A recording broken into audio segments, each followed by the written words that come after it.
Hey guys, tonight we are going to get lost in a warm, drowsy landscape under the dappled shade of a truly remarkable tree. You're standing in a field in southern Portugal, the air thick with the scent of dry grass, wild lavender, and the faint, dusty smell of sun-baked earth. Before you is a squat, gnarled oak tree, its branches twisting like an old man's arthritic fingers. Its trunk is thick, rugged, and deeply fissured, looking less like bark and more like a protective, spongy armor. This is the surprisingly simple story of Cork, and the special oak tree that gives it to us. It's a tale of ancient ingenuity, scientific marvels, and the quiet patience of a forest that outlives us all.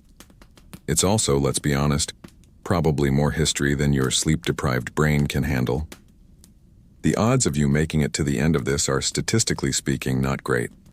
So before you get comfortable, take a moment to like the video and subscribe, but only if you genuinely enjoy what I do here.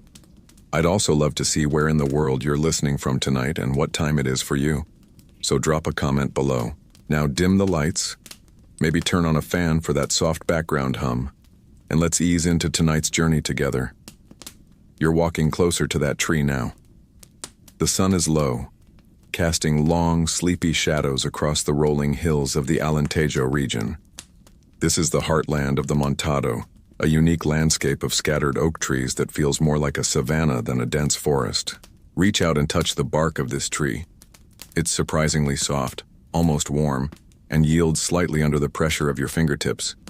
It feels ancient and alive. This isn't just any oak. This is Quercus suber, the cork oak. It's a member of the proud and sprawling oak family, a cousin to the mighty English oak and the sprawling live oaks of the American South. But this one is special. It has a kind of superpower, a biological quirk that has made it an unassuming partner to humanity for thousands of years. That thick, rugged layer you're touching is its claim to fame. While most trees have a thin, protective outer layer of bark, the cork oak goes overboard. It produces an exceptionally thick, spongy outer bark that can be peeled away in great sheets without causing any lasting harm to the tree. Think of it like a lizard shedding its skin, or a sheep being shorn of its wool. The tree is, in a way, the ultimate exhibitionist, perfectly happy to have its thick coat removed every 9 or 10 years, knowing it will simply grow another. This is possible because of a special layer of cells just beneath this outer armor, called the phloem, or the cork cambium. This is the tree's bark-making factory. In most trees, if you strip the bark, you damage this vital layer and the tree dies. But the cork oak's phloem is a master of regeneration. Once the outer cork is harvested, this layer kicks into overdrive, creating brand new bark to protect the tree's living tissues underneath. It's a slow, patient process. A new layer, thicker and of even better quality than the last, gradually forms over the next decade, waiting for the next harvest. To understand why this bark is so useful, you have to zoom in, way in, to a microscopic level. If you could see the cellular structure of cork, it would look like a perfectly arranged honeycomb. Each tiny 14-sided cell is sealed, watertight, and filled with, well, mostly nothing. About 90% of cork is just air, trapped inside these millions of microscopic, waterproof pockets. This structure is what gives cork its famous properties. It's incredibly lightweight, it's buoyant, it's compressible and elastic, it's an amazing insulator against both heat and sound, and it's fire-resistant. The cell walls themselves are coated in a waxy, complex substance called suberin. Suberin is nature's own version of Gore-Tex. It's a natural polymer that repels water, resists rot, and makes the bark impermeable to gases. So, you have a material made of millions of tiny air cushions, each wrapped in its own waterproof, fireproof, bug-proof package. It's a simple, elegant piece of natural engineering. This tree isn't a newcomer to the historical record. The Greek philosopher Theophrastus, who took over Aristotle's school in Athens, wrote about the cork oak in his botanical studies in the 4th century BC. He specifically noted its incredibly thick bark and its unique ability to regrow after being peeled, marking it as a curiosity even then. It's one of the first written acknowledgments of the tree's special gift. The tree itself is a product of its environment, perfectly adapted to the hot, dry summers and mild, Wet winters of the Mediterranean basin. It thrives in this specific climate, which is why the world's cork forests are almost exclusively found in Portugal, Spain, Algeria, Morocco, Italy, Tunisia, and France. It's a slow grower, a patient resident of the landscape.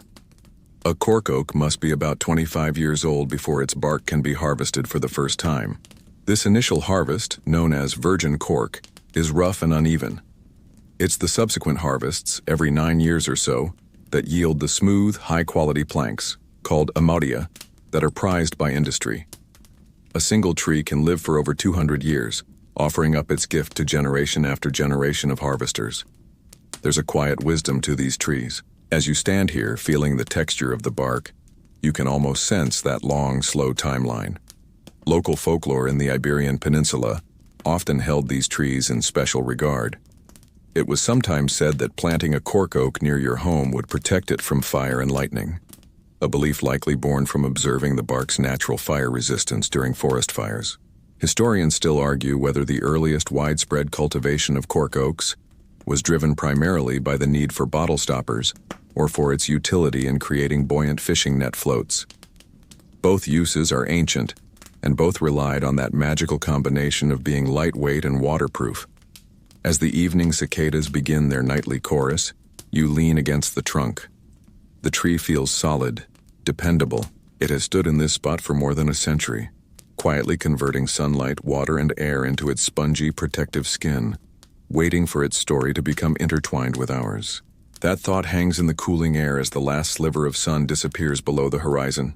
Floats or stoppers? The truth is, that tree you're leaning on has no idea. It has simply been growing its spongy armor, decade after decade, while down in the great river valleys and bustling coastlines of the ancient world, humans were figuring out all the clever things they could do with it. Let your mind drift away from this quiet Portuguese hillside and travel back, way back, across the Mediterranean Sea. The air grows warmer, heavier, scented with lotus blossoms and the muddy tang of a great river. You're in ancient Egypt, thousands of years ago. Here the Nile is the source of all life, and fishermen in simple reed boats cast their flaxen nets into its murky waters. Look closely at the tops of their nets. Bobbing on the surface are small, rough-hewn blocks of a light, buoyant wood. It's cork, harvested from oaks growing somewhere on the distant shores of the sea, and brought here by traders. It keeps their nets afloat, a simple but vital piece of technology. But its use here wasn't just for the living. The Egyptians, as you know, were meticulous planners when it came to the afterlife. Packing for eternity was a serious business, far more organized than your average holiday packing. When archaeologists opened ancient tombs, they didn't just find gold and sarcophagi. They found the everyday items meant to make the afterlife comfortable, including pottery jars still containing the remnants of wine, honey, and oils. And sealing many of these jars, holding their precious contents secure for millennia, were plugs made of cork. These ancient corks are some of the earliest evidence we have of its use as a stopper, a perfect airtight seal to preserve a vintage for a king's long journey into the next world. It's strange to think that while a pharaoh's empire turned to dust, a simple piece of bark was doing its job perfectly, silently, in the dark. Beyond these documented uses, you can let your imagination wander. Remember their famous cosmetics? That striking black coal eyeliner or the less appealing sunscreen made from crocodile dung? It's not a huge leap to imagine that powdered cork, being so inert and absorbent, might have found its way into some medicinal poultice or cosmetic paste as a harmless filler, though it's a tidbit lost to the sands of time. Now, let your mind drift north, across the sea to the sun-drenched islands of the Aegean. The air here is salty and sharp, carrying the scent of oregano and the sound of waves crashing against rocky shores. You are in ancient Greece. Here, cork, or phelos as they called it, was a staple of maritime life. Every fishing village, every bustling port from Athens to Corinth would have been familiar with it. You see fishermen mending their nets, skillfully tying cork floats along the ropes. You see larger pieces of cork used as buoys, marking safe passage into a harbor or the treacherous location of a submerged rock. But the Greeks didn't just use it on the water. Look down at the feet of the people walking through the marketplace. While many wear simple leather sandals, some of the more well-to-do citizens stroll about on thick soles made of cork. It was the original orthopedic shoe, providing a comfortable, lightweight cushion against the hard, sun-baked cobblestones. It's easy to picture a philosopher like Plato, deep in a discussion about the nature of reality, pacing back and forth in a pair of surprisingly comfortable cork-soled sandals. They also used cork to seal their large wine jugs called amphorae, though often they would also use a simple clay disc and seal it with resin or pitch. Cork was an option, and a good one, but it hadn't quite achieved market dominance yet. For that, you have to move west, to the sprawling, hyper-organized world of the Roman Empire. The Romans were the great amplifiers of history. They didn't necessarily invent everything, but they perfected and scaled up everything they touched, from aqueducts to armies. And they did the same with cork. In Rome, cork was everywhere. Pliny the Elder, the Roman scholar who was unfortunately a little too curious about the eruption of Vesuvius, wrote about Quercus suber in his encyclopedic work, Natural History. He described not only its use for fishing nets and bottle stoppers, but also as a material for winter shoes for women and, crucially, as a component in life-saving devices for sailors. The Roman Navy understood the value of a buoyant material. You can imagine Roman sailors caught in a squall, clinging to large blocks of cork bark tossed overboard. The Romans also built beehives out of cork, creating luxury condos for their bees that were perfectly insulated, keeping the colony cool in the blistering Italian summer and warm through the winter. Archaeologists and classicists debate the consistency of Roman cork usage, wondering if it was a common, everyday material for the masses or a more specialized product reserved for high-value goods like prized Falernian wine. The evidence suggests it was both, a versatile material recognized for its unique qualities. And it was their massive, empire-spanning trade in wine and olive oil, all stored in those iconic clay amphorae, that would elevate the humble cork plug from a useful gadget to an essential piece of economic machinery. And so it is in the hands of the Romans that the destiny of the cork oak becomes truly entwined with the flow of commerce and culture. Imagine you're standing on the docks of Ostia Antica, the sprawling port of ancient Rome. The air is a chaotic mix of salt, sweat, drying fish, and the unmistakable dusty scent of sun-baked terracotta. All around you is the lifeblood of the empire being loaded and unloaded.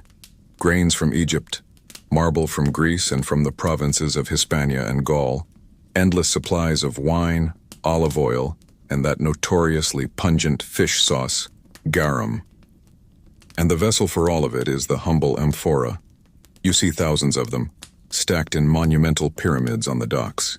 They are the Amazon Prime boxes of the 1st century AD, the standardized shipping container of the ancient world.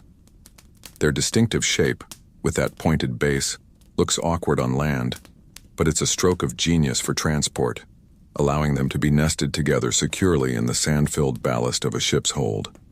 Now, if you're shipping millions of gallons of liquid across a choppy sea, your biggest technical challenge is the lid. You need a seal that is absolute. A small leak not only loses valuable product but can also ruin everything else around it. Imagine being a sailor stuck for 2 weeks on a ship with a leaky amphora of garum. It would be a truly memorable olfactory experience. The Romans tried various methods. They used simple wooden plugs, but wood can swell unpredictably or shrink as it dries, breaking the seal.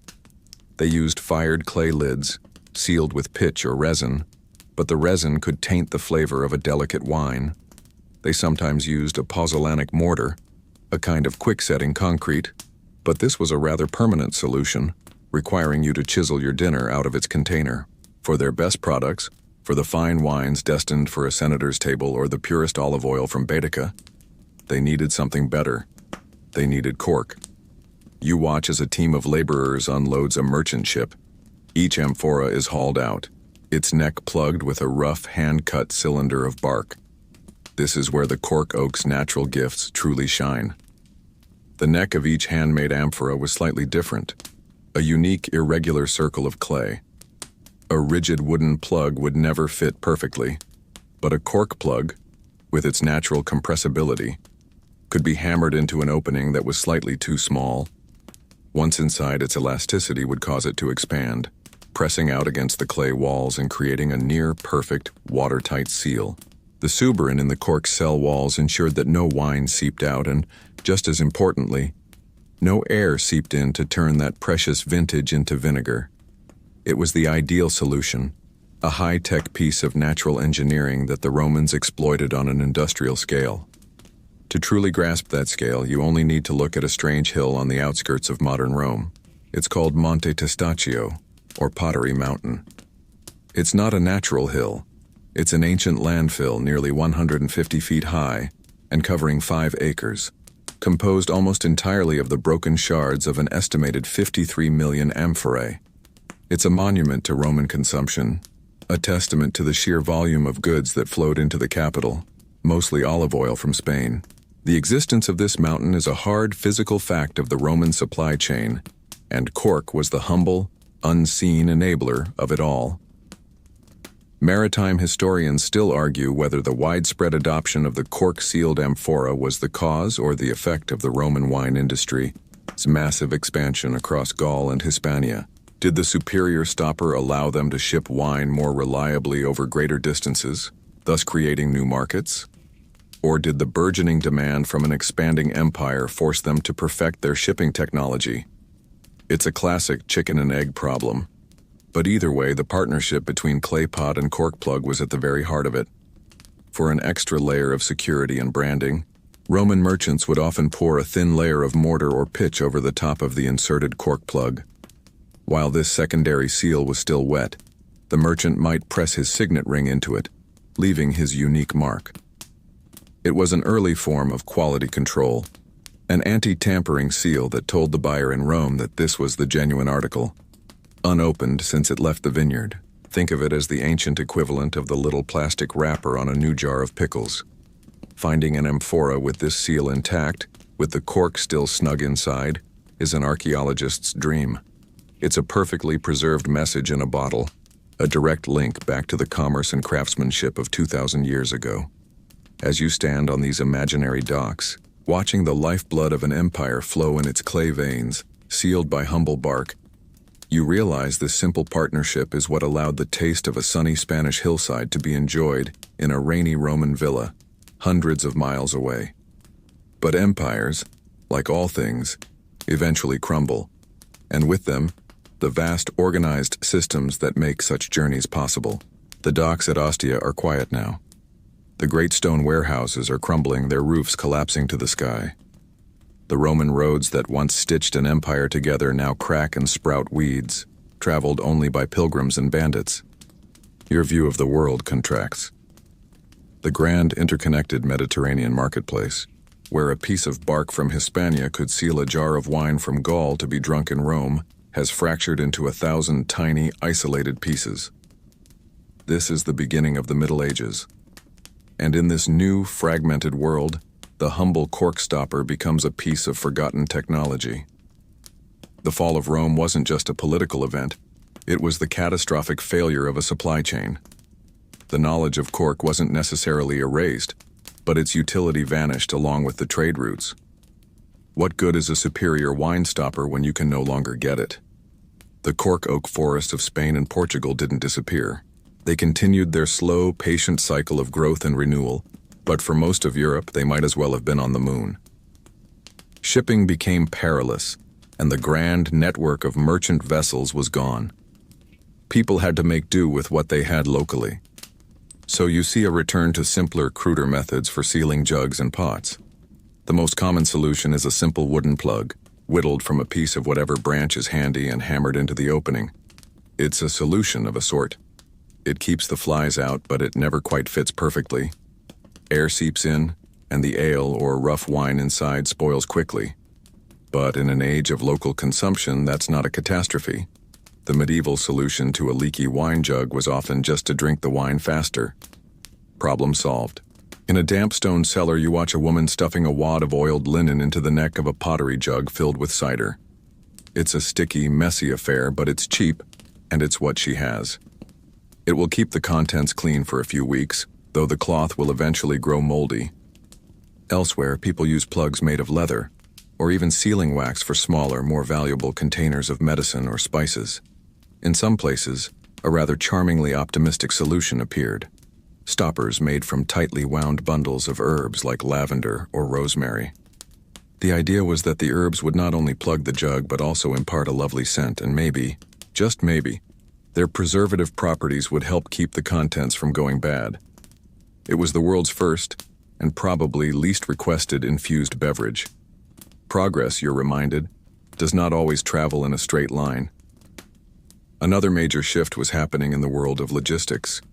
The Romans had loved their terracotta amphorae, but another technology was gaining ground: the wooden barrel.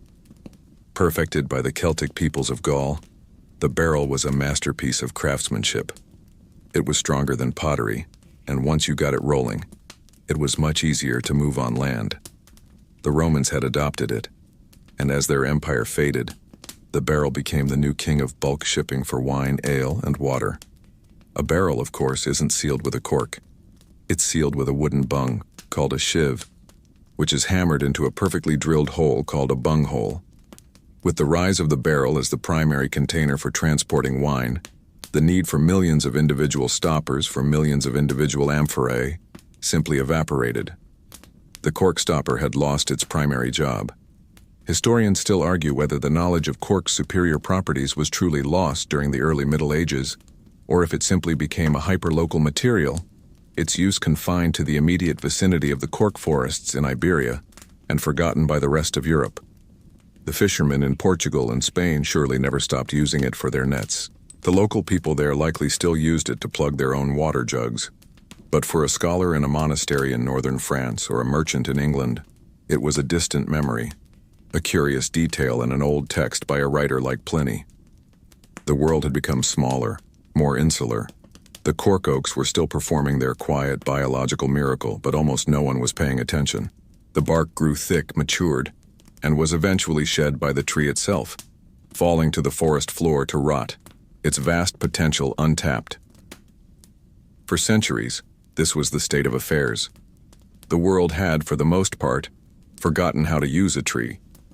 But in the quiet cloisters of Europe, where old knowledge was painstakingly preserved and new arts were being perfected, the humble cork was about to find a new champion. The world outside the monastery walls may be one of muddy roads, leaky roofs, and uncertain harvests, but within these cold stone corridors, there is a different rhythm. Here, time is measured not just by the sun and seasons, but by the call to prayer, the painstaking turn of a manuscript's page, and the slow, magical fermentation of grapes in the cellar. You're in a Benedictine abbey in Burgundy, France. The air is cool and smells of damp stone, beeswax, and the faint, sweet aroma of wine. In the chaos of the preceding centuries, these monastic orders became the unlikely librarians of civilization, preserving not just ancient texts but also ancient skills, from agriculture to architecture. And one of the skills they truly mastered was winemaking.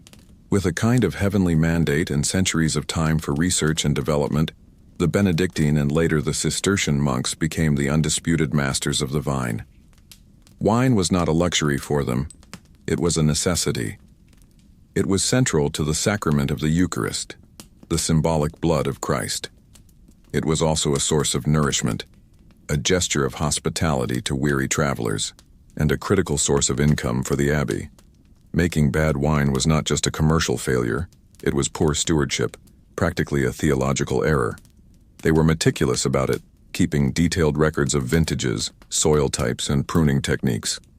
But they faced the same mundane problem as every peasant and king: how to keep the wine from spoiling once it was out of the large aging barrel.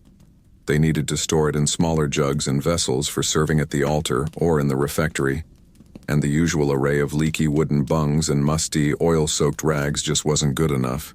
You can almost picture a fussy abbot complaining that the communion wine tasted faintly of wet wood, a flavor profile that was unlikely to inspire spiritual devotion. This is where the monks' unique position comes into play. In their libraries, they had copies of the old Roman writers, men like Pliny, whose works described the plants and practices of a forgotten empire. A monk, painstakingly copying a manuscript in the scriptorium, might read a passage describing the suber tree and its remarkable, impermeable bark used for stoppers. They also had a vast, continent-spanning network. A brother visiting from an affiliated monastery in Spain might arrive with his own personal flask of water, sealed not with a clumsy wooden plug, but with a neat, tight-fitting cork.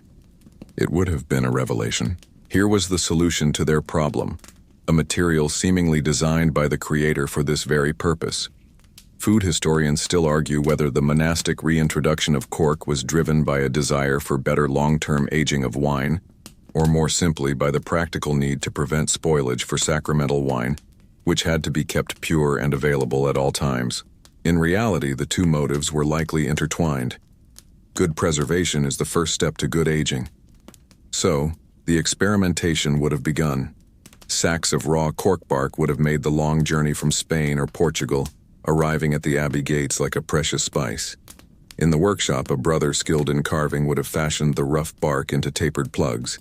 The first time a monk hammered one of these into the neck of a glass or ceramic bottle and found, weeks later, that the wine within was as fresh as the day it was decanted, must have been a moment of quiet, profound satisfaction. The knowledge spread, not like wildfire, but with the slow, deliberate pace of monastic life. A visiting bishop might be served a particularly fine vintage at the abbot-es table and inquire about how its quality was preserved. The secret of the cork stopper would be shared. A letter from one abbot to another might contain a paragraph about this wonderful material from Hispania, alongside discussions of theology and finances. This wasn't a commercial enterprise yet. Cork was rare, exotic, and expensive. Its use was a mark of quality, a sign that the contents of the bottle were special, worthy of the best possible protection. You can find monastic ledgers from the period with notes on the various methods they tried before settling on cork. Some mention soaking or sweating, wooden bungs in hot wine to make them swell for a tighter fit, a clear sign that they were actively wrestling with the problem. Cork wasn't a sudden invention, but the perfect end to a long and frustrating search. For now, it remained a secret of the cellar masters, a quiet tool of the patient men in robes. But this rediscovered secret was about to get a major, bubbly boost that would take it out of the monastery and into the pages of history. Your journey now takes you north from the sleepy vineyards of Burgundy to another region of France, one whose name has become synonymous with celebration itself, Champagne. It's the late 17th century, and you're walking into the cellars of the Benedictine Abbey of Hautvillers. The air here is cold, damp, and carries not just the scent of wine, but a faint undercurrent of tension, because down here, in the dark, the wine sometimes fights back. We are here to meet the man whose name is on one of the world's most famous bottles, the cellar master Dom Pierre Perignon. Now history has painted him as a kind of joyful, accidental genius who invented sparkling wine. The reality is a little more complicated, and for a long time his goal was the exact opposite. In the cool climate of Champagne, the fermentation process that turns grape juice into wine would often be stunned into dormancy by the cold autumn and winter. The wine, appearing still and finished, would be bottled and put in the cellar. But when spring arrived, the rising temperatures would wake up the dormant yeast cells, which would kickstart a second fermentation right inside the bottle.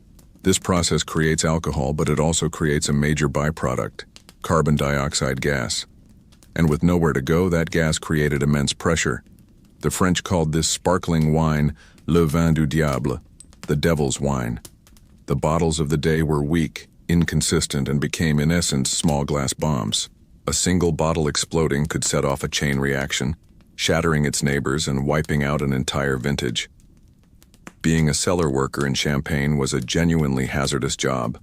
They often wore heavy, fencing-style iron masks to protect their faces from flying glass.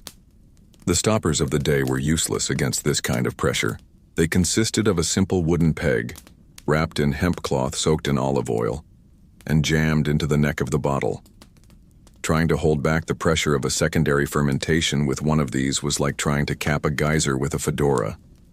The stoppers would frequently be forced out with a loud pop, spewing precious wine all over the cellar floor. For a meticulous cellar master like Dom Perignon, whose job was to produce the finest still wines to bring prestige and income to his abbey, these unpredictable, fizzy, exploding bottles were a disaster. They were a sign of failure. His primary mission was to eliminate the bubbles, but the bubbles persisted, and at some point, the story goes, His focus shifted from elimination to containment. If you can't beat them, join them. The problem was, to join them, he needed a seal that could withstand the devil's pressure.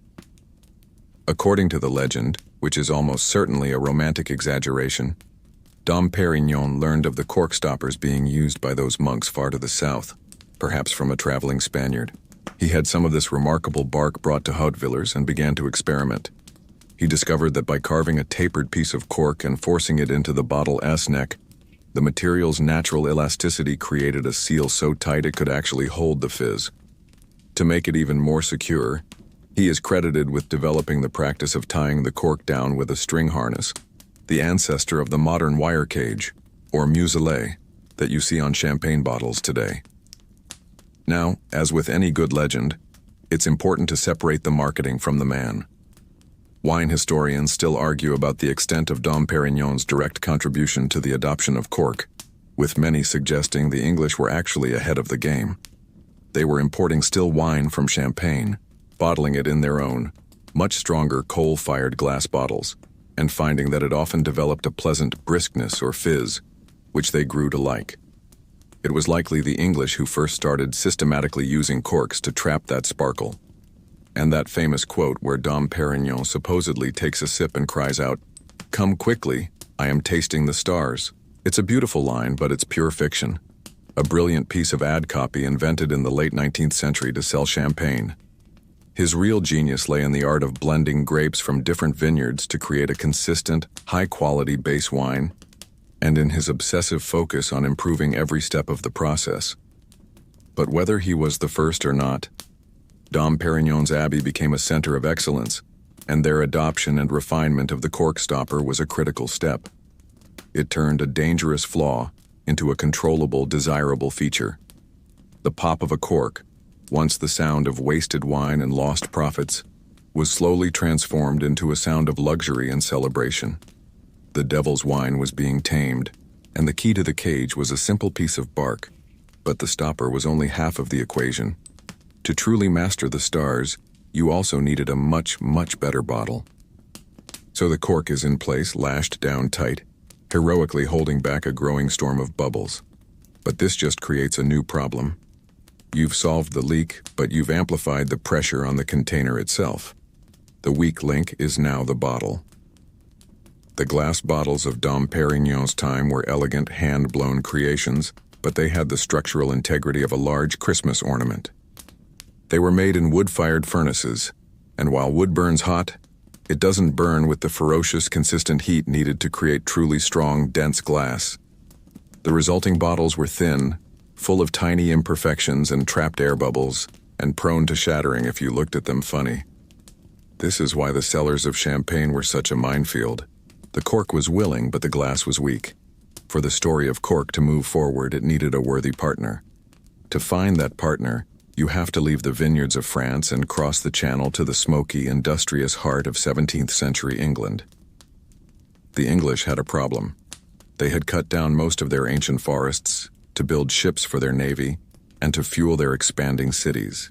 Wood was becoming scarce and expensive, so they turned to the black rock that they had in abundance, coal. When you use coal instead of wood to fire a furnace, you unlock a whole new level of heat. And it was this infernal, searing heat that revolutionized glassmaking. A man often credited with this breakthrough is one of those classic 17th century overachievers, Sir Kenelm Digby. He was a privateer, a diplomat, a philosopher, and, as it turns out, a glassmaking pioneer. Around the 1630s, he helped develop and popularize a new type of coal-fired furnace for manufacturing bottles. Picture the scene. Instead of the gentle roar of a wood fire, you have the deafening blast of a coal furnace, spitting soot and smoke into the London sky. Inside, the intense, sustained heat creates a molten glass that is thicker, denser, and far stronger than anything made before. The glass blowers would pull a glowing, honey-like glob of this new material from the furnace and expertly shape it into a bottle. The finished product was dark, almost black, what we now call black glass, and heavy in your hand. It was a brute of a bottle, sturdy and reliable. Economic historians still argue about the primary driver of this innovation, debating whether it was the demand for stronger containers for the burgeoning cider and beer industry in England, or the specific needs of the imported wine trade that truly pushed the development of the coal-fired glass bottle.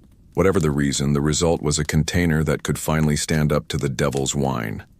This technological leap is why, for a time, the English were actually ahead of the French in the sparkling wine game. They would import still wines from Champagne in barrels, add a little sugar to get a second fermentation going, and bottle it in these new, super-strong English bottles, sealing them with high-quality corks imported from Spain and Portugal. They had created the perfect system. The strong bottle could contain the pressure, and the elastic, impermeable cork could keep that pressure locked inside. It was the perfect marriage of materials, a technological handshake that made the modern wine industry possible. As a quirky little touch, these early hand-blown bottles often had a glass seal pressed onto their shoulder while still hot, bearing the initials of the owner, the crest of a noble family, or the sign of a tavern. It was the 17th century equivalent of writing your name on your lunch in the office fridge, a mark of ownership and a guarantee of the contents. Over time, the bottle's shape evolved. Early versions were squat and onion-shaped. This gradually gave way to the taller cylindrical bottle we know today, a design innovation that allowed bottles to be stored on their side in bins, keeping the wine in contact with the cork. This was a crucial development for long-term aging, as a moist cork maintains a much better seal. Now, all the pieces were in place. A strong, reliable glass bottle and a dependable, airtight cork stopper. One was useless for sparkling wine without the other. Together, they were a complete package, ready to deliver a consistent, high-quality product to a thirsty and increasingly wealthy public. The demand for wine, and therefore for bottles, began to grow.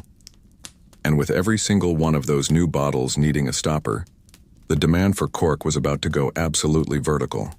The quiet cork oak forests of the Mediterranean were about to get very, very busy. You can feel the shift now.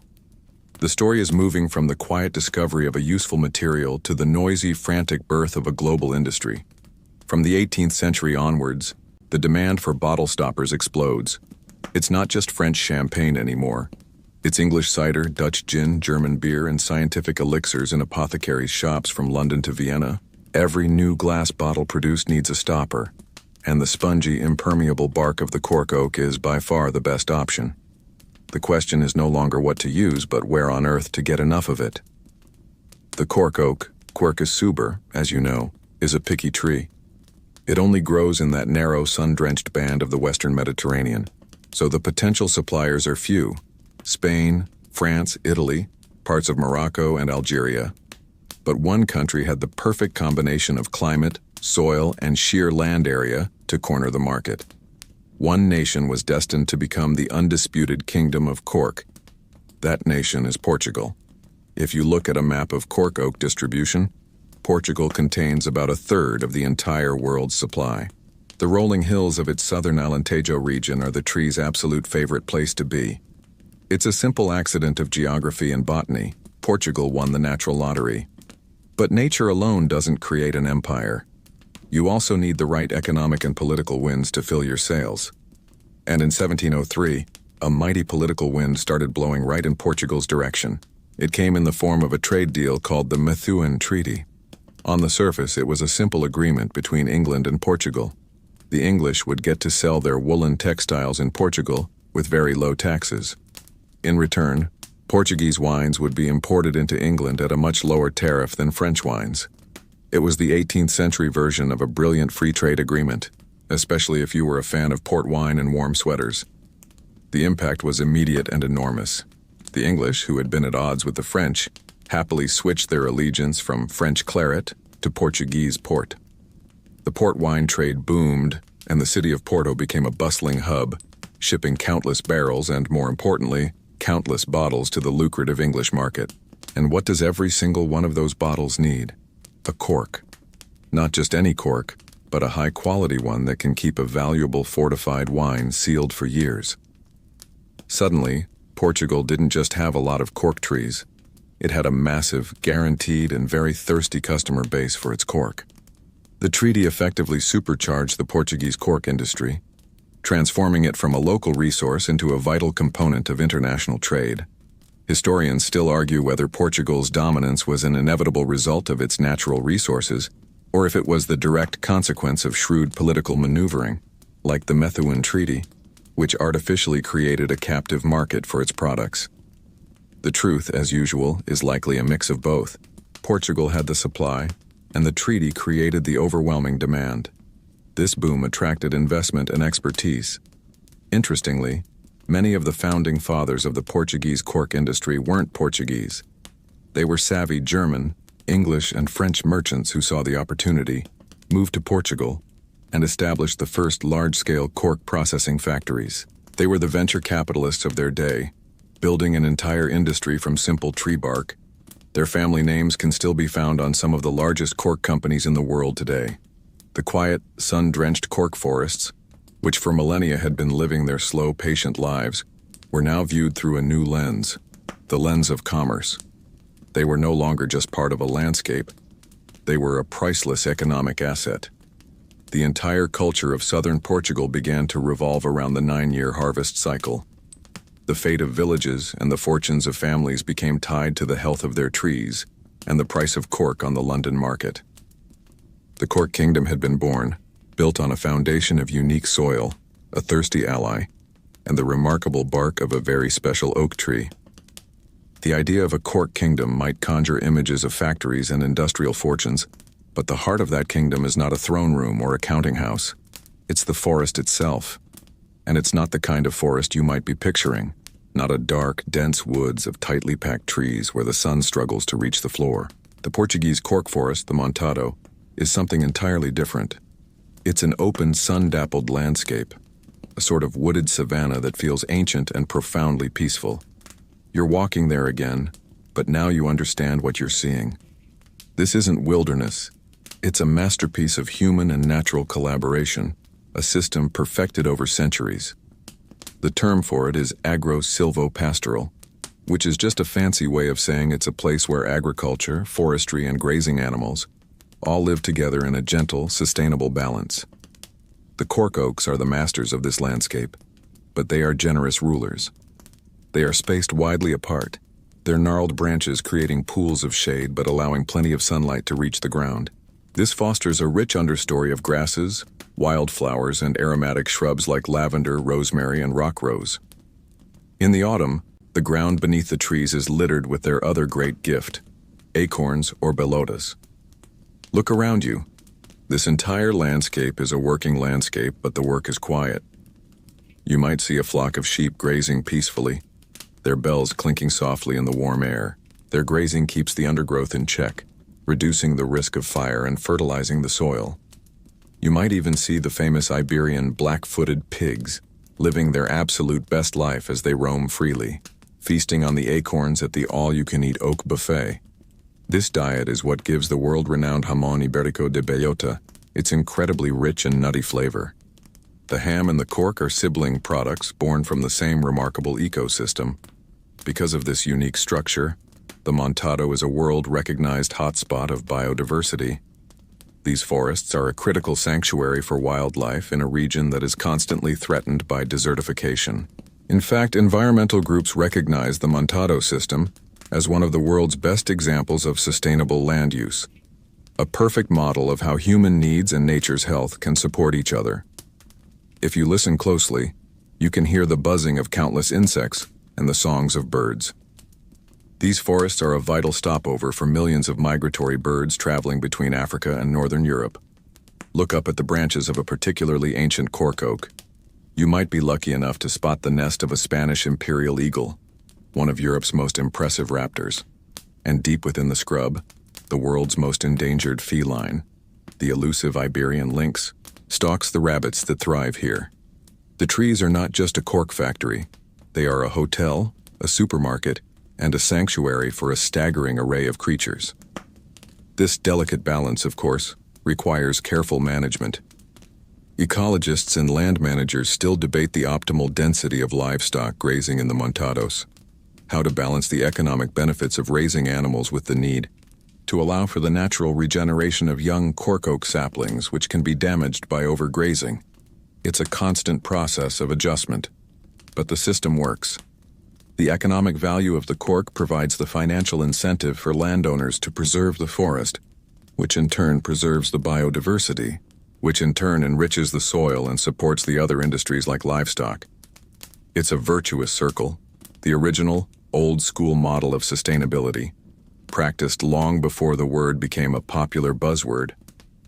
This isn't a forest to be plundered, it's a garden to be tended.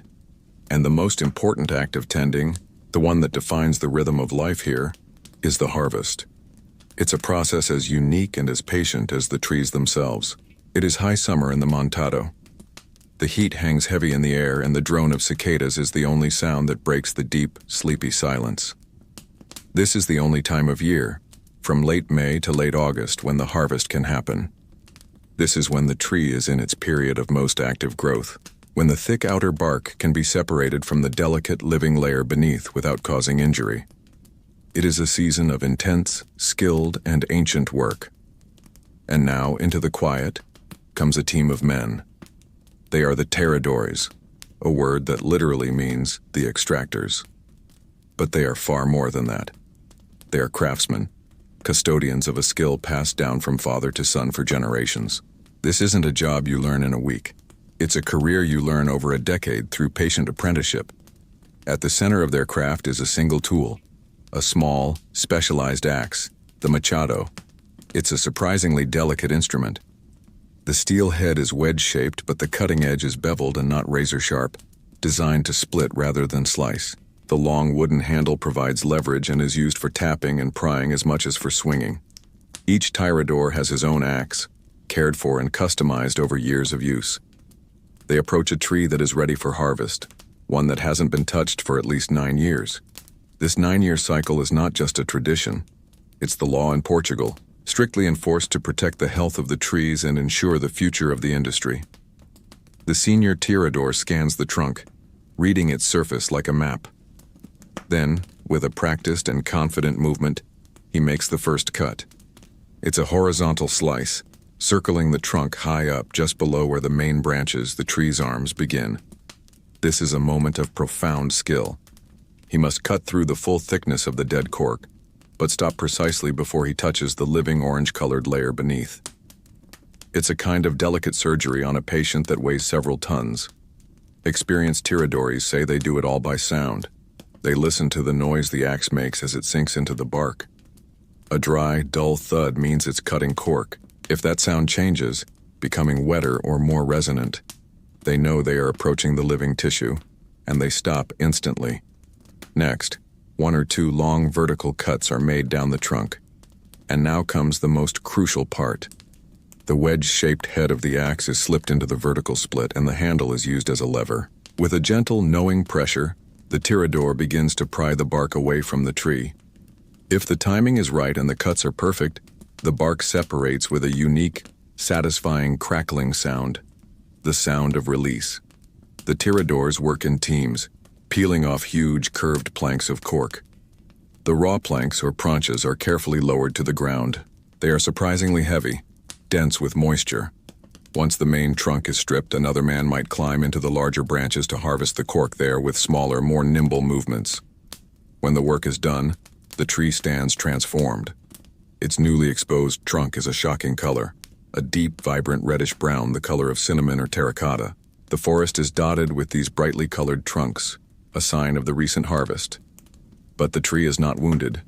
This inner layer, though temporarily exposed, quickly hardens and seals itself, and the slow 9-year process of growing a brand new, even better layer of cork begins all over again.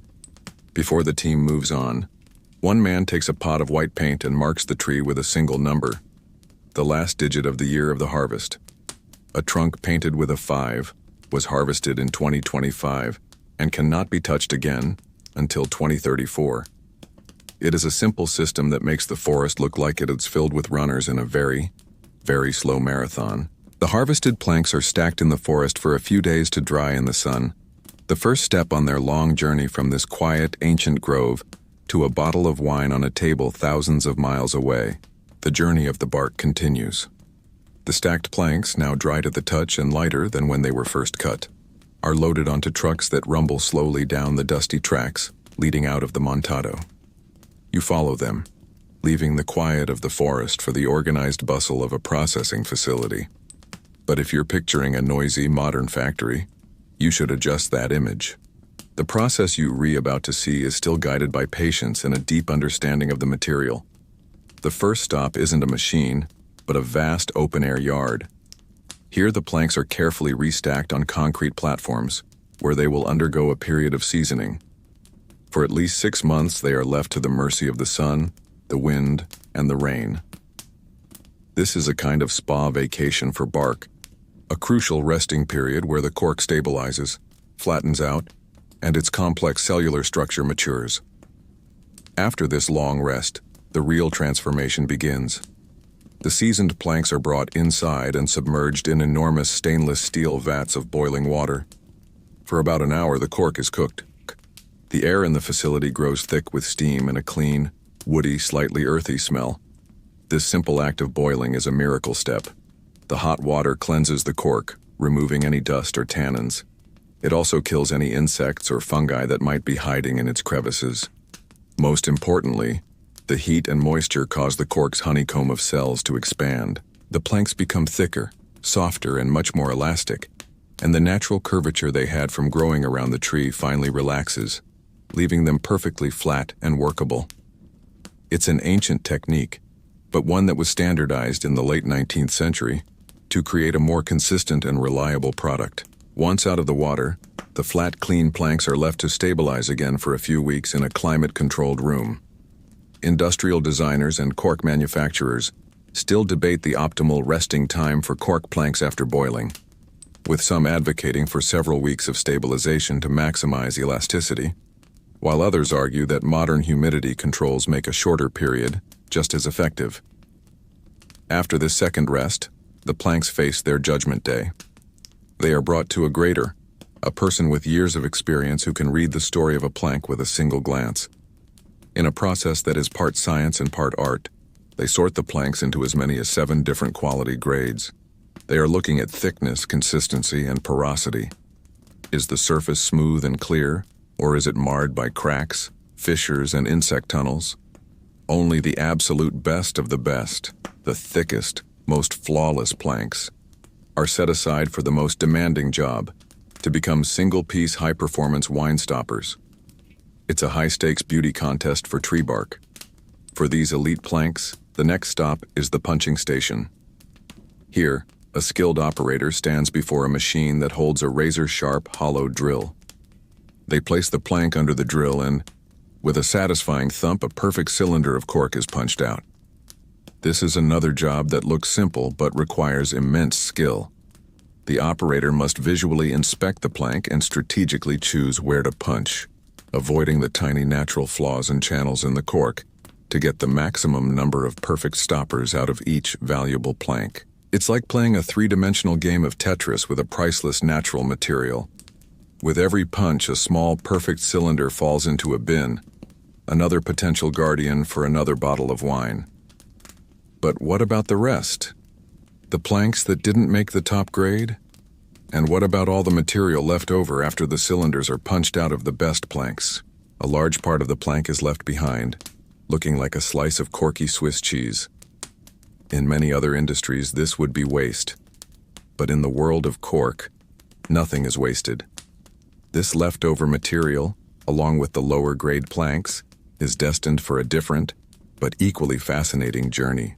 It will be ground down into small granules, the raw material for 1,000 other uses, including one product you have almost certainly walked on, but probably never associated with a Portuguese forest. Your attention turns from the bin of perfect cylinders to the growing pile of offcuts, the hole-punched planks, and the lower-grade bark deemed unfit for a fine wine bottle. In another world, this would be destined for the furnace or the landfill. But the story of cork is a story of resourcefulness. This material is far too special to be wasted. To see what happens next, you have to leave the factory in Portugal and travel north again, to the smoky, industrious landscape of mid-19th century England. The air here is buzzing with invention, a place of whirring machines, chemical experiments, and the occasional brilliant happy accident. We're looking for a man named Frederick Walton. He's an inventor, a man who works with rubber, paints, and varnishes. He is not at this moment trying to invent a new kind of floor. But one day in 1855, he notices something odd. A can of linseed oil-based paint he'd left open had formed a thick, rubbery skin on top. It was solid but also flexible and tough. Most people would have scraped this off and thrown it away as a nuisance. But Walton was an inventor. He looked at this solidified linseed oilskin, which he would later name linoxin, and thought, this could be useful. It was probably the most productive outcome ever to result from someone forgetting to put the lid back on a paint can. He began to experiment, trying to find a use for his new, resilient material. He thought it could be a substitute for expensive India rubber. He tried mixing it with other substances to give it bulk and strength, and his thoughts turned to fillers. What was cheap, light, and readily available. He needed something to give his rubbery goo some body. And then he had a brilliant idea. What about all that leftover cork from the bottle stopper industry? The factories in Spain and Portugal were producing mountains of this stuff, grinding it down and treating it as a low-value byproduct.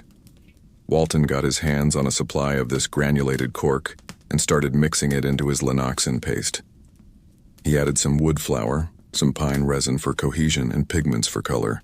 He then pressed this warm, clay-like mixture onto a tough canvas backing and ran it through heated rollers. When it cooled, he had a sheet of something entirely new. He called it linoleum, a name he coined from the Latin linum, for flax, and oleum, for oil. The granulated cork was the secret ingredient that made it all work so well. Its natural springiness gave the flooring a comfortable give underfoot, something stone or wood floors could never offer. Its millions of trapped air cells made it a wonderful insulator, so the floor felt warmer to the touch. It also made the flooring remarkably quiet to walk on. Walton had stumbled upon the perfect recipe. Architectural historians still debate whether linoleum's immense popularity in the late 19th and early 20th centuries was due more to its perceived hygienic properties, its smooth, easy-to-clean surface being a boon for hospitals and kitchens, or its revolutionary aesthetic possibilities, offering vibrant colors and intricate patterns to the masses for the first time. Whatever the primary appeal, it was an immediate and massive success. It was the flooring of the modern age, durable, waterproof, warm, quiet, and beautiful. It was laid down in the hallways of grand homes, the kitchens of working-class families, the wards of hospitals, and even on the decks of Royal Navy battleships. And with every square yard of linoleum that rolled out of his factories, the demand for granulated cork soared. The Portuguese cork producers, who had been focused solely on the premium stopper market, were suddenly thrilled to discover that their industrial waste was now a highly sought-after commodity. A whole new revenue stream had opened up, all thanks to a forgotten can of paint and an inventor's curious mind. The humble bark was proving that its talents extended far beyond the neck of a bottle. The runaway success of linoleum proved to the world that the true potential of cork lay not just in the perfect, flawless bark, but in the leftover granules, the so-called waste. This granulated cork became the foundation of a whole new world of innovation, all based on another of the bark's inherent superpowers, its ability to insulate. To understand why, you have to remember that simple, beautiful fact about its structure. Cork is mostly air, trapped in millions of tiny, sealed, honeycomb-shaped cells, and trapped air is one of the best and simplest insulators on the planet. It's the principle behind a down jacket or a foam cooler. The air pockets resist the transfer of heat, keeping the cold things cold and the hot things hot. Now picture the world of the late 19th and early 20th century. One of the greatest technological revolutions of the age is just getting underway. Artificial cold. For the first time, people can create and maintain cold temperatures on an industrial scale. This changes everything for food preservation. Giant new industries are born, massive breweries, industrial-scale dairies, and continent-spanning meatpacking companies. But all of them share a common critical challenge. It's one thing to make a room cold. It's another thing entirely to keep it that way efficiently. You need insulation.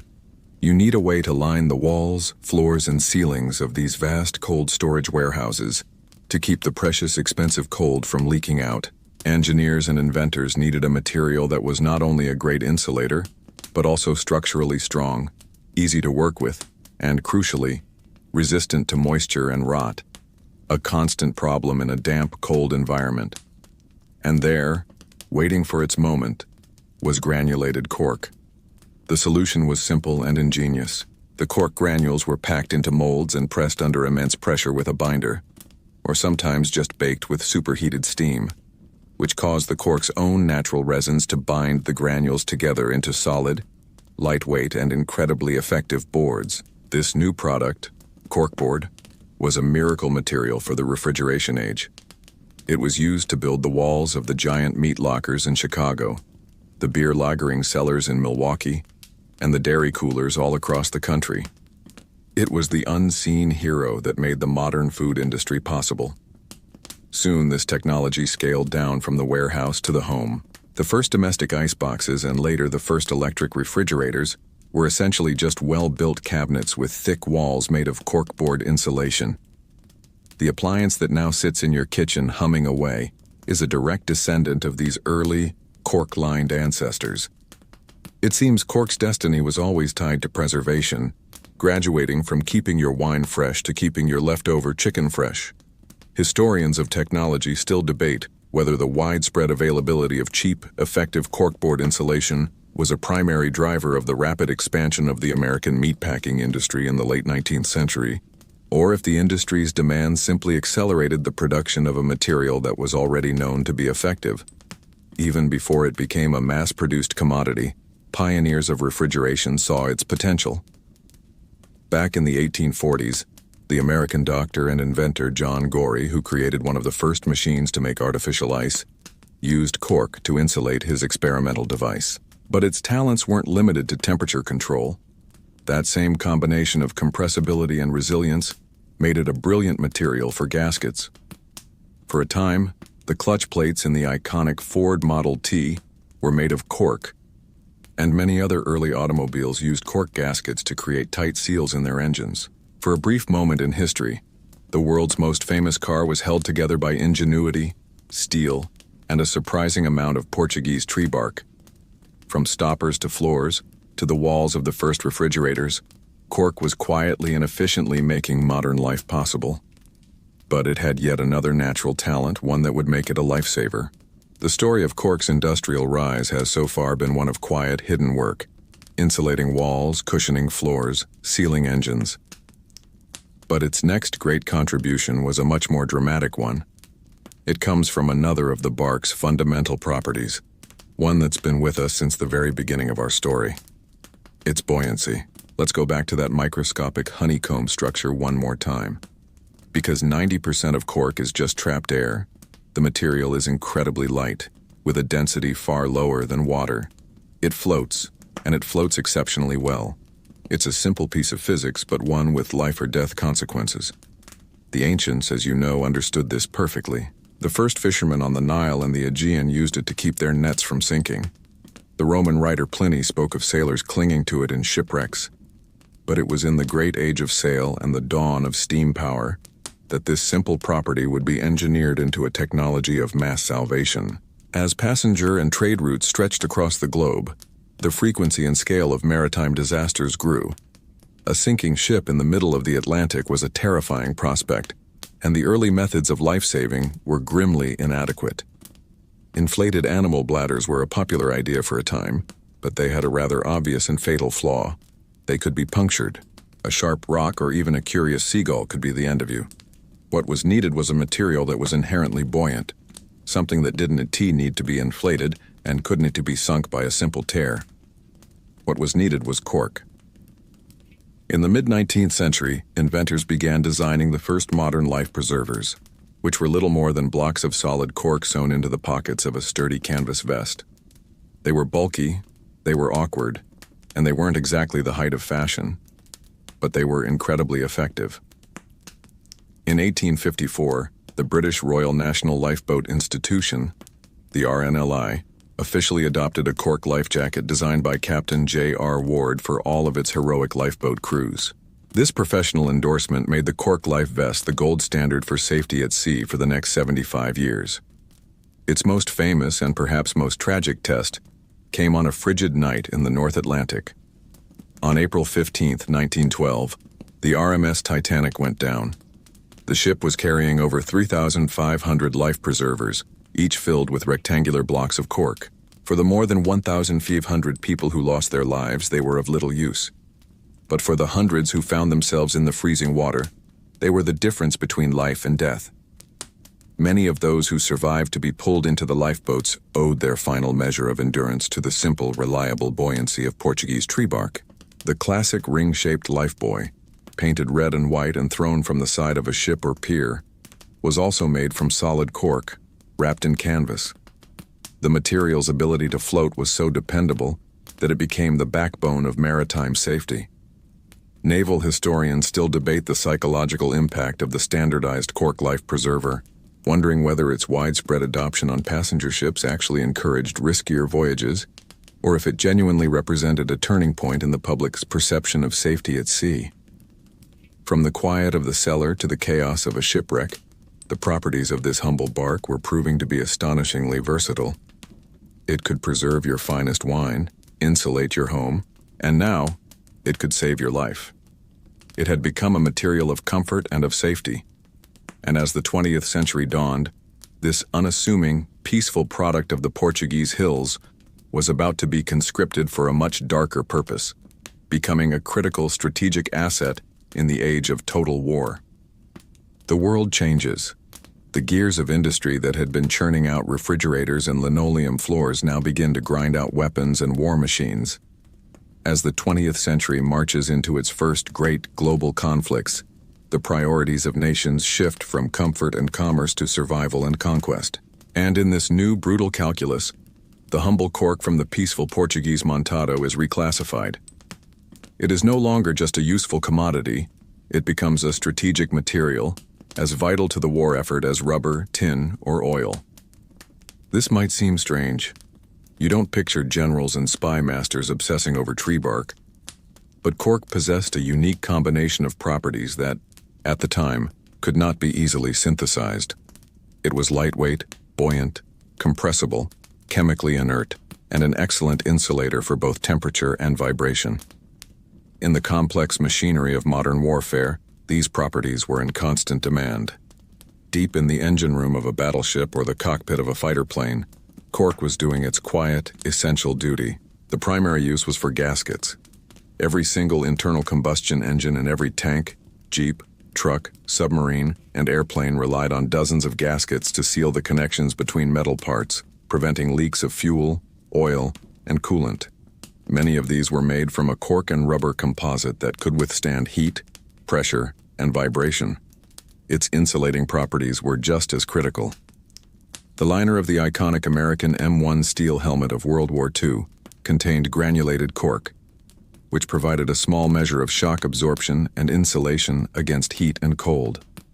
The walls of submarines and the engine compartments of tanks were lined with corkboard to protect the crew from the intense heat of the machinery and the cold of the environment.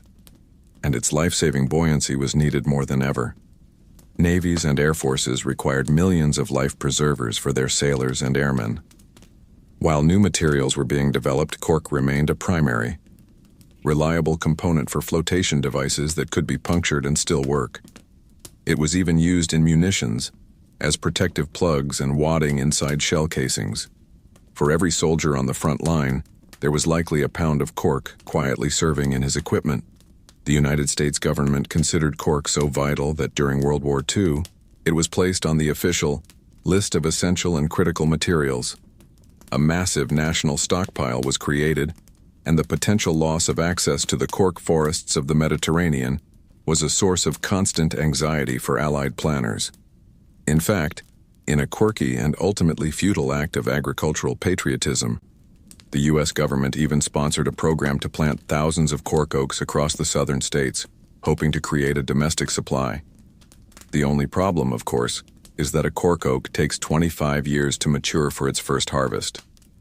Military logisticians still debate the true criticality of cork during the war. with some arguing that the development of synthetic rubbers by the war's end made it important but not indispensable, while others maintain that without Cork, the Allied war machine would have been significantly hampered. This intense demand turned neutral Portugal into a geopolitical hotspot. Both the Allies and the Axis powers desperately needed Portugal's Cork and its other strategic resource, tungsten. The capital, Lisbon, became a famous den of spies, where British and German agents engaged in a fierce economic war, not with guns but with contracts and cash, each side trying to buy up the entire cork harvest to secure it for themselves and deny it to the enemy. It was a high-stakes thriller where the prize wasn't stolen documents but stacks of tree bark. After 2 world wars, the material that had served so quietly in the background was ready to step out of the engine room and into the living room, finding a new and stylish role in the optimistic, forward-looking world of the post-war boom. The world exhales. The wars are over, and a wave of optimism and relief washes over the Western world. Soldiers return home, new families are started, and suburbs bloom across the landscape. After years of rationing and austerity, people are eager for things that are new, comfortable, and modern. Cork, having quietly done its duty in engine rooms and helmet liners, is more than ready to be honorably discharged from military service and begin a new, more peaceful life in these burgeoning suburbs. It is about to become a star of one of the most influential design movements of the 20th century, mid-century modern. This new style was a reaction against the dark, heavy, ornate furniture of the past. It was all about clean lines, organic shapes, and a deep appreciation for the honest, unadorned beauty of the materials themselves. Designers of the era, like Charles and Ray Eames or Eero Saarinen, were excited by the possibilities of plywood, fiberglass, plastic, and steel. They wanted to bring a sense of warmth, nature, and informal living into the new, open-plan homes they were designing. And into this world of sleek, minimalist aesthetics, Cork fit like a glove. It was the perfect material for the moment. Its warm, honey-colored tones and unique granulated texture felt natural and organic. It wasn't pretending to be anything other than what it was, which appealed to the movement's love of honest materials. Its biggest role was on the floor. Cork tiles became the height of chic in the 1950s and 60s. The great American architect Frank Lloyd Wright had championed its use for years, famously installing it in his 1935 masterpiece Falling Water, because he loved its natural look, its warmth, and its acoustic properties. Now everyone could have it.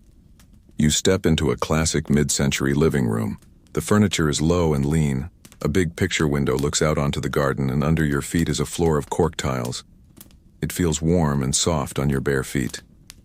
The sound of your footsteps is muffled and quiet.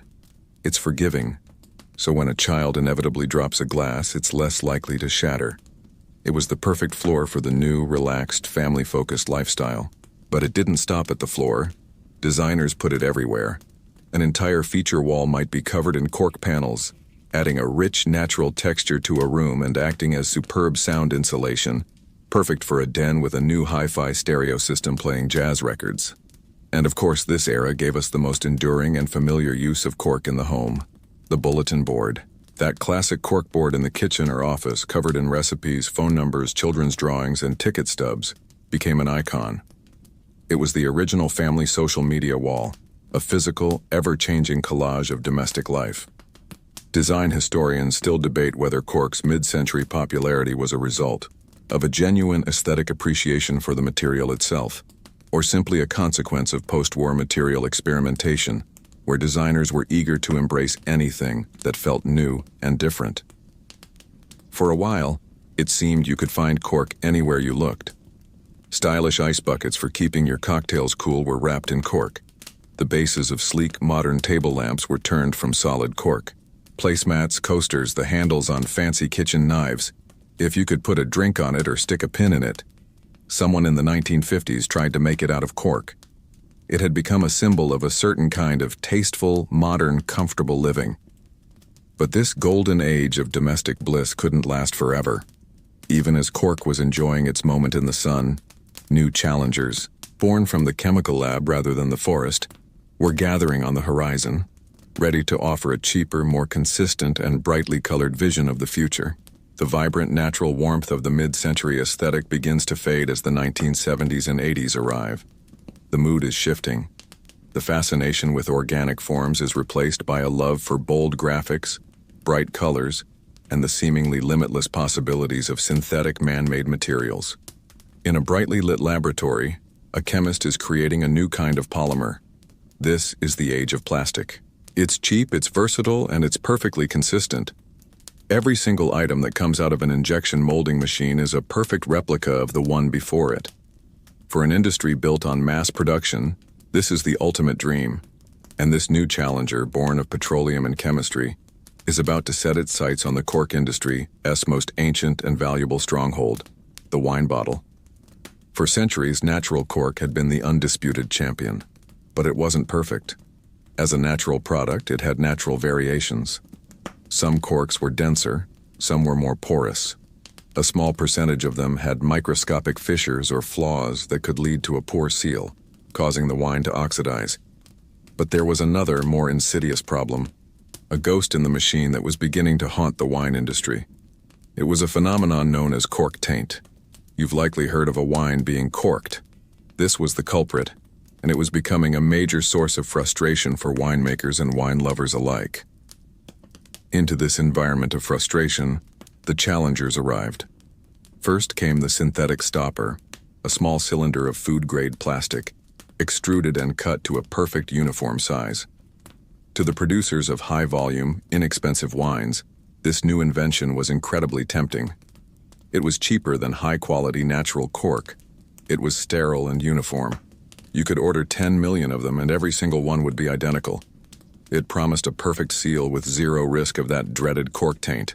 The cork oak forests of Portugal, with their patient 9-year cycles and skilled hand harvesting, were entirely unimpressed by the wonders of polymer science.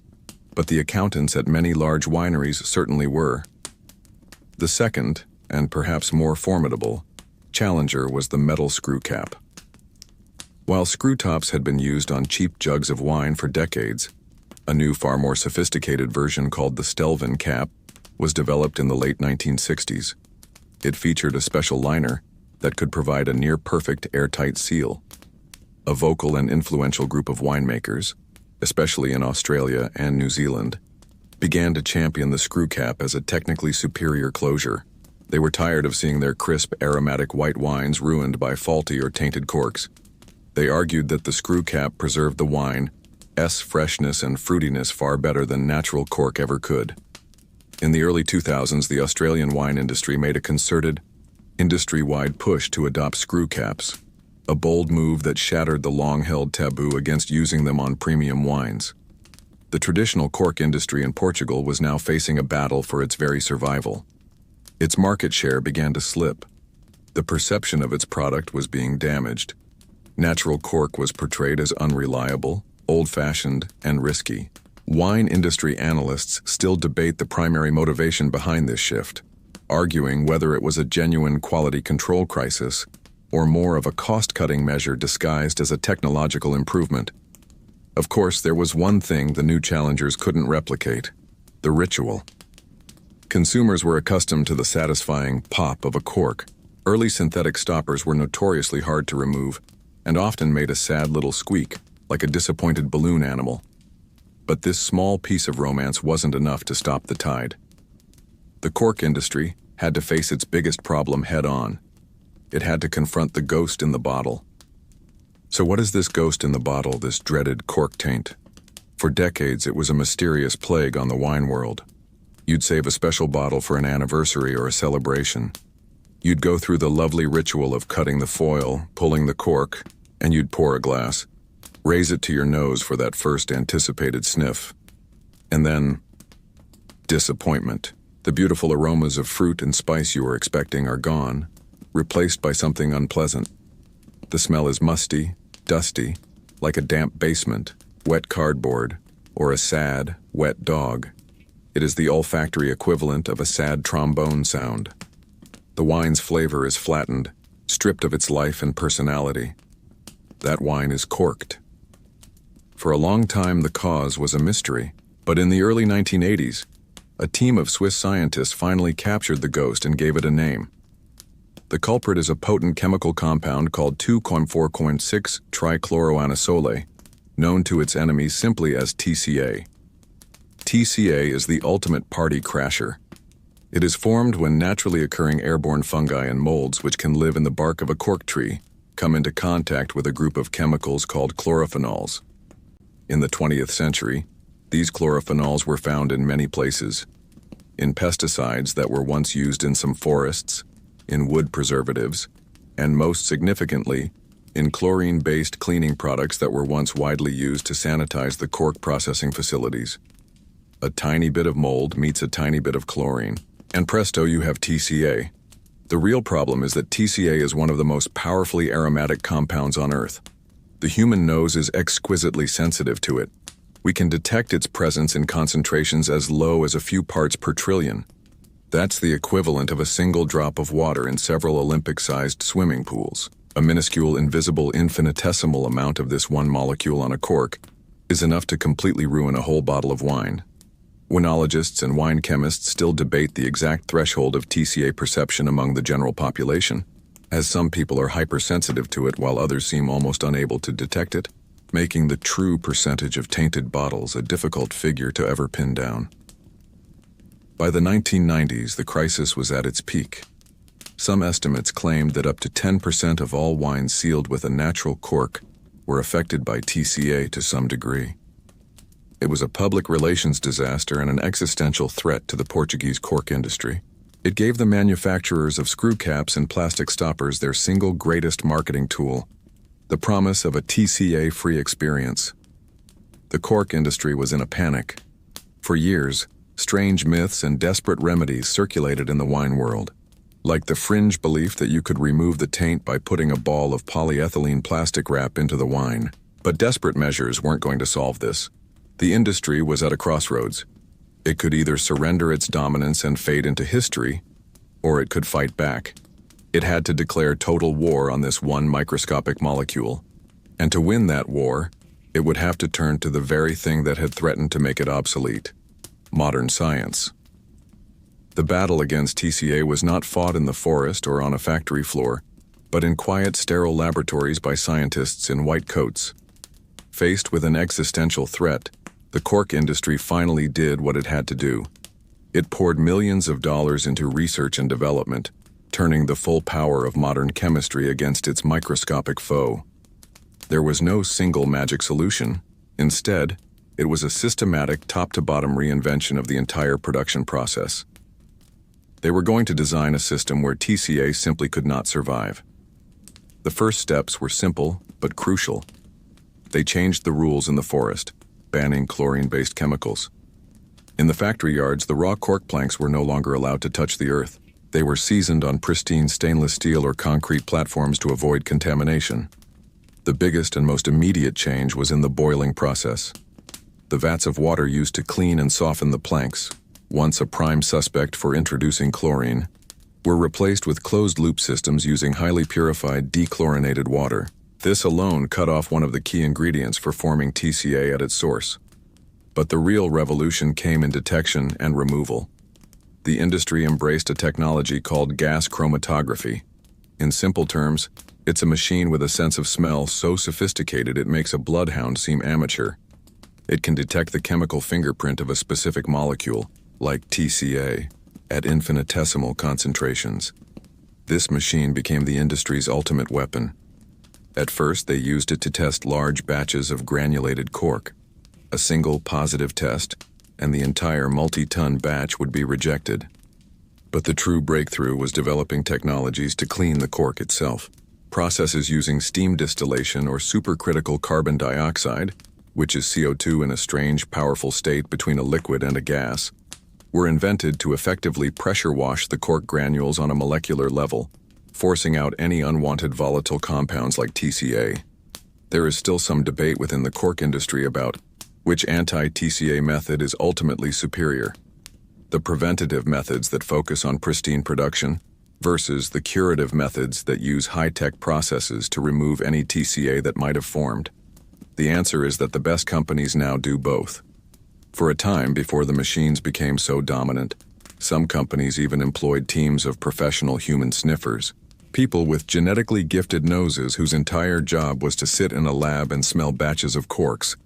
A fascinating and surely very strange-smelling job. The culmination of all this innovation was the ability to offer a guarantee. Wineries could now buy bags of corks that came with a certificate of analysis, proving that each and every individual stopper had been tested by a machine and was guaranteed to be free of detectable TCA. This was the moment the tide began to turn. The cork industry could now walk into a meeting with a winemaker and counter the arguments of the plastic and screw cap salesman.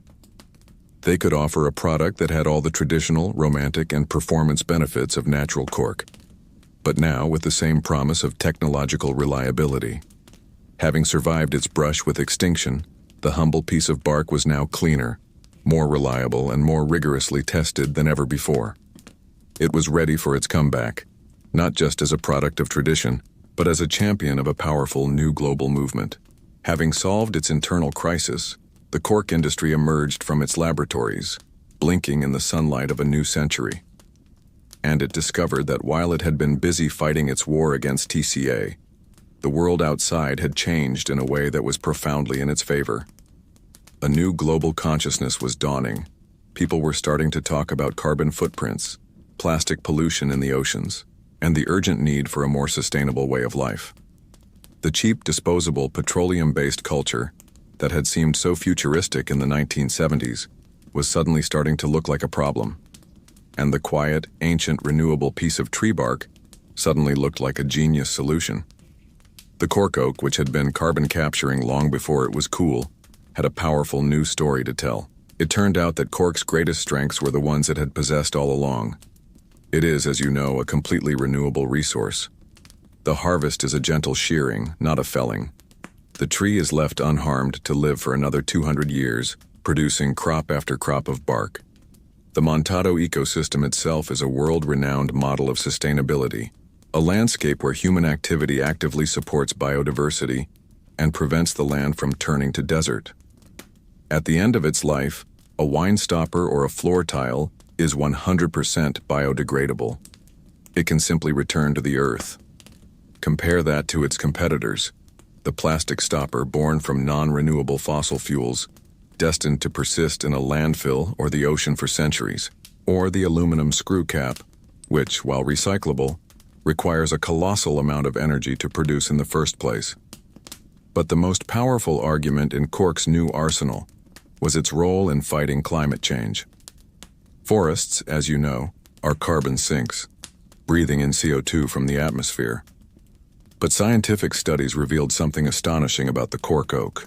A tree that is regularly harvested for its cork absorbs, on average, 3 to 5 times more carbon dioxide than a cork oak that is left alone. The act of regenerating its thick bark after a harvest forces the tree into photosynthetic overdrive, pulling significantly more carbon out of the air to fuel that new growth. This is a stunning revelation. It means that the human demand for cork, the simple act of buying a bottle of wine with a real cork in it, directly contributes to a forest that is more effective at cleaning the atmosphere. You are, in a very small way, hiring a tree in Portugal to work a little harder on your behalf. This powerful environmental narrative began to shift perceptions. Winemakers who prided themselves on their organic or biodynamic farming practices started to see the closure on their bottle as an extension of that ethos. Putting a plastic plug or a metal cap on a bottle of organic wine began to feel like a contradiction. Wineries and consumers alike became aware of a growing number of cork recycling programs, which collect used stoppers and grind them down to create everything from shoe soles to yoga blocks, giving the material a second or third life. Environmental economists still debate the most effective way to communicate cork's carbon sequestration benefits to the average consumer, but the message is starting to cut through. The old bark, which had been dismissed as unreliable, was now being reborn. It was no longer just the traditional choice, it was the responsible one. And this new reputation as a green superstar would soon propel it into some of the most unexpected and innovative places imaginable. You might think the story ends there, with cork having fought off its enemies, reclaimed its crown, and settled into a comfortable role as a beloved eco-friendly material. But the Renaissance was just beginning. Having re-established its credibility, Cork was now being looked at with fresh eyes by a new generation of designers, engineers, and innovators. They saw not just a bottle stopper, but a high-performance material with a unique set of talents, and they began to push it into places the old Portuguese harvesters could never have dreamed of. The most spectacular of these new roles is, without a doubt, in outer space. When a spacecraft re-enters the Earth's atmosphere, it is subjected to unimaginably high temperatures. To protect the vehicle and its occupants, it needs a heat shield. And for many applications, NASA has turned to cork. It's used in a special composite as an ablative heat shield. This means the material is designed to burn away in a controlled manner, charring and flaking off layer by layer. As each particle flakes away, it carries a tremendous amount of heat with it, preventing that lethal energy from reaching the spacecraft's structure. Cork is perfect for this. It's a phenomenal natural insulator. It is incredibly lightweight, a priceless attribute when every gram counts, and it burns away predictably. From the boosters of the space shuttle to the heat shields on probes sent to Mars, this ancient bark has served as a silent guardian for some of our most advanced technology. The cork oak is very likely the only tree whose bark has left the planet. Back on Earth, cork began appearing on the high-fashion runways of Paris and Milan. By laminating incredibly thin sheets of the highest quality cork onto a fabric backing, a new material was created: cork leather. It's a textile that is as beautiful as it is versatile. It's soft and warm to the touch with a texture like a fine suede. It's also durable, water-resistant, and surprisingly lightweight. For the fashion world, it presented a thrilling new option, a material that was luxurious, natural, and crucially, a vegan and sustainable alternative to animal leather. Suddenly, you could find chic designer handbags, stylish wallets, and elegant shoes all made from cork. It's the rare accessory that is both a fashion statement and an environmental one. The innovation didn't stop there. In the world of sports, the dense, resilient core of high-quality baseballs and cricket balls is a carefully engineered sphere of cork and rubber. Its exact composition is a trade secret that dictates the ball's performance. Material scientists and sustainable fashion designers still debate the long-term durability of cork fabric compared to traditional leather, questioning whether its current popularity is a lasting trend or a niche market driven primarily by its novelty and vegan credentials. In your home, the handle of a high-end fishing rod or the grip on a badminton racket uses cork to provide a non-slip surface that also dampens vibration. And in the music world, the tiny critical pads that seal the holes on a clarinet or a saxophone are often made of fine-grained cork. From the soil of Portugal to the vacuum of space, from a wine cellar to a concert hall, the humble bark was proving there was almost nothing it couldn't do. Behind the NASA heat shields and the high-fashion handbags, behind every bottle of wine and every bulletin board, lies a vast, earth-bound global industry. It's an economy built on patience, powered by sunlight, and rooted in the soil of the Mediterranean. From the outside, it might seem like a quaint, almost boutique industry, but the numbers tell a different story. The global cork market is a multi-billion-dollar enterprise, and at its heart is Portugal, which single-handedly produces more than half of the entire world's supply. Along with its neighbor Spain, the Iberian Peninsula is to cork what Silicon Valley is to microchips. In regions like the Alentejo in southern Portugal, cork is not just an industry. It is the central pillar of the economy and the culture. It provides tens of thousands of jobs, not just for the highly skilled tiradores who harvest the bark, but for the factory workers, the lab technicians, the logistics experts, and the salespeople who connect this ancient product to the modern world. The cork oak is so vital to the nation that it's protected by law as a national treasure. It has been illegal to cut down a healthy cork oak in Portugal without specific government permission for centuries. This is one of the oldest examples of state-sponsored forest conservation in the world, with some of the original laws dating all the way back to the 13th century. It's an industry where your primary production machine, the tree itself, has a 200-year lifespan and only asks that you show up for a few weeks of work once every 9 years. But this ancient partnership faces distinctly modern pressures. The first is a human one. Many of the montados are owned by the same families that have managed them for generations. But as young people are increasingly drawn to the opportunities of city life, a succession crisis looms. Who will tend these forests in another 50 years? Development economists still debate the best model for ensuring the future of the montados, weighing the pros and cons of traditional family ownership against large-scale corporate management or even state-run conservation programs. The second, more ominous challenge is climate change. The cork oak is a hardy tree, perfectly adapted to a hot, dry climate. But the prolonged droughts and searing heat waves of recent years are pushing it to its limits.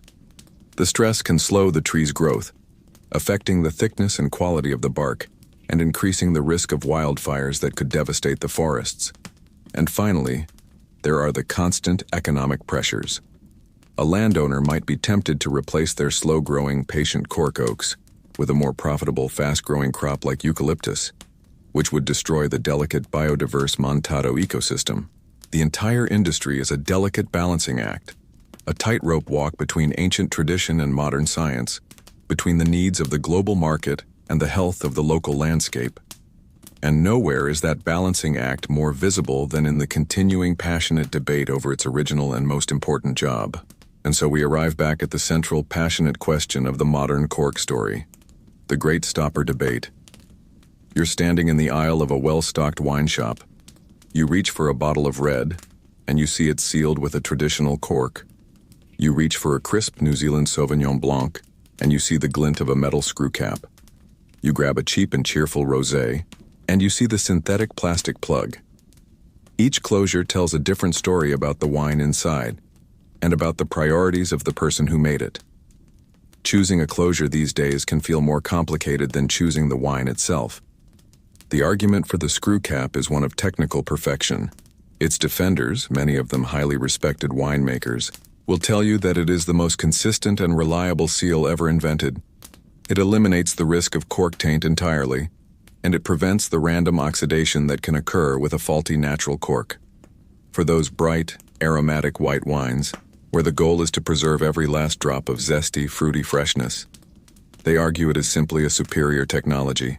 The old stigma that a screw cap means a cheap wine has largely faded, at least for certain styles of wine. The synthetic plastic stopper's argument is almost purely economic. It is cheap, it is sterile, and it is predictable. For producers of mass-market wines that are designed to be made, sold, and drunk within a year, it offers a low-cost, low-risk way to seal the bottle. However, its star is fading. Consumers often find them difficult to pull out with a corkscrew. They are bad for the environment, and they carry the unshakable perception of being the cheap option. And then you have the natural cork, the original champion, now back in the fight. Its argument is a powerful blend of performance, tradition, and sustainability.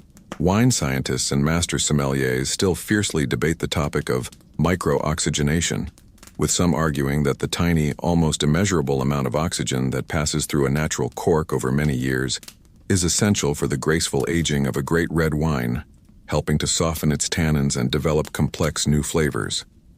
Then there is the powerful emotional pull of the ritual, the simple, satisfying act of pulling the cork that is so deeply woven into our culture of sharing a bottle of wine. But its new trump card is sustainability. In an age where we are all more conscious of our environmental impact, the fact that a natural cork is a renewable, carbon-trapping, and biodegradable product has become a massive advantage, and the evidence shows that the pendulum is swinging back. After years of losing ground, natural cork has seen its market share rebound significantly. It now seals close to 70% of all wine bottles globally. The industry's scientific war on TCA has been largely successful, restoring confidence in the product. Many high-end wineries that once experimented with screw caps are returning to natural cork for their flagship wines, convinced of its aging benefits and drawn to its green credentials. The debate, which can get more heated than family political discussions, will surely continue. But the old bark, armed with new science and a powerful environmental story, has proven that it is more than just a relic of the past. It is a vital and relevant part of the future. Let's leave the noise of the debate behind now. Leave the wine shops, the laboratories, and the factories. Let's leave the arguments about economics and market share and return, one last time, to where the story began. You are walking again in the Portuguese Montado. It is late afternoon, and the fierce heat of the day has softened into a gentle golden warmth. The low sun sends long, sleepy shadows stretching out from the trunks of the ancient oaks. The air is still and heavy and smells of dry grass, wild lavender, and the faint, dusty perfume of the sun-baked earth. You walk slowly, with no destination in mind. The only sounds are the soft crunch of your footsteps on the dry ground and the drowsy, ever-present hum of insects in the warm air. In the distance, you hear the gentle, metallic clinking of a sheep's bell, a sound that seems to measure the deep quiet all around it. The light filters down through the dark, evergreen leaves of the oaks, creating a shifting, dappled pattern on the ground beneath. You pause and run your hand over the bark of a massive old tree. Its trunk is a continent of texture, a rugged landscape of deep fissures and valleys, colonized by patches of soft, gray-green lichen. It feels solid, ancient, and alive. A few yards away stands another tree, its trunk a smooth, shocking column of reddish-brown. A single white number 3 is painted on its side, a quiet testament to the harvest a few years ago. You can see the new layer of dark, almost black bark starting to form, the tree slowly, patiently weaving its new coat. You cross a small, dry creek bed over a low stone bridge. Its arch is simple and strong, clearly Roman, a silent reminder that people have walked this same path, under these same trees for 2,000 years, always understanding the value of what grows here. There's an old belief in this part of the world that the cork oak is a benevolent and generous tree, that to sit quietly in its shade is to feel a sense of profound peace. You can understand why. There is a stillness here, a sense of time moving at a different, slower pace. Looking at the mix of giant, gnarled old trees and the occasional hopeful young sapling, you can almost physically see the debate land managers have. How to encourage new growth without disrupting the ancient, established rhythm of the forest. You find a comfortable spot at the base of a particularly grand old oak, its branches spreading like a cathedral ceiling above you. You lean back against the warm, spongy bark and watch as the sun sinks lower, painting the sky in soft shades of orange and pink. The day is ending. The sheep are gathering. The world is quieting down. And here, in the heart of the Cork forest, all the complex human stories of science and commerce and history fade away, leaving only the simple, enduring presence of the tree. The last of the light is draining from the sky. The warm, golden tones of sunset have deepened into a soft, velvety twilight, and the first shy stars are beginning to appear in the darkening blue above. From your quiet spot beneath the ancient oak, you can reflect on the long, strange journey of this simple bark. It began with the most basic of human needs: a float to keep a fishing net from sinking, a plug to keep wine from spilling, a simple solution for a simple time. You can almost feel the patient, unhurried rhythm of the medieval monastery, where monks, with their dedication to craft and knowledge, rediscovered its worth. Then, the world sped up. You can picture the explosive fizz of Dom Perignon's champagne, a problem that this humble bark was uniquely qualified to solve. That solution, paired with the strong English glass bottle, sparked a global industry. From there, the story branches out in 1,000 unexpected directions. You can almost smell the strange, oily scent of a 19th century linoleum factory, where the cast-off dust of the stopper industry found a new life underfoot. You can feel the quiet chill of the first cork-lined refrigerators, the unseen work of insulation that changed the way the world eats.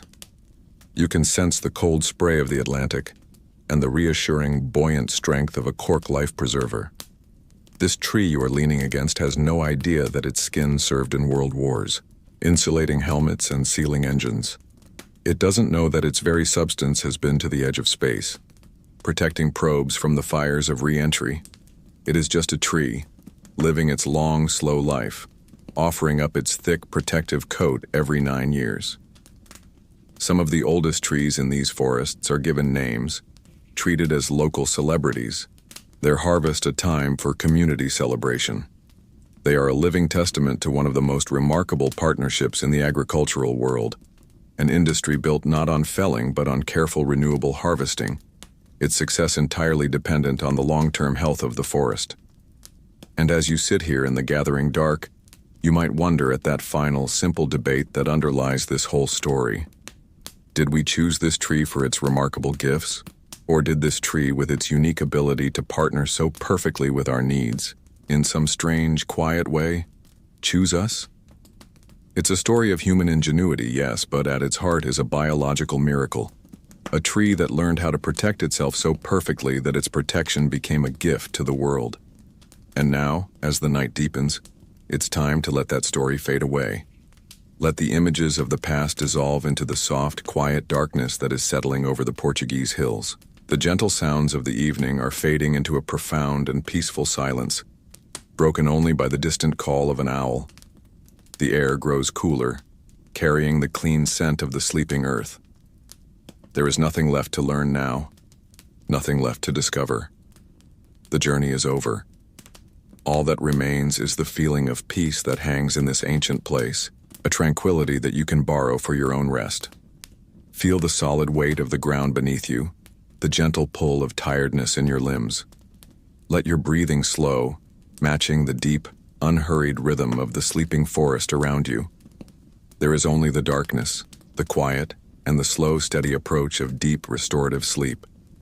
It is time to rest now. Time to let go.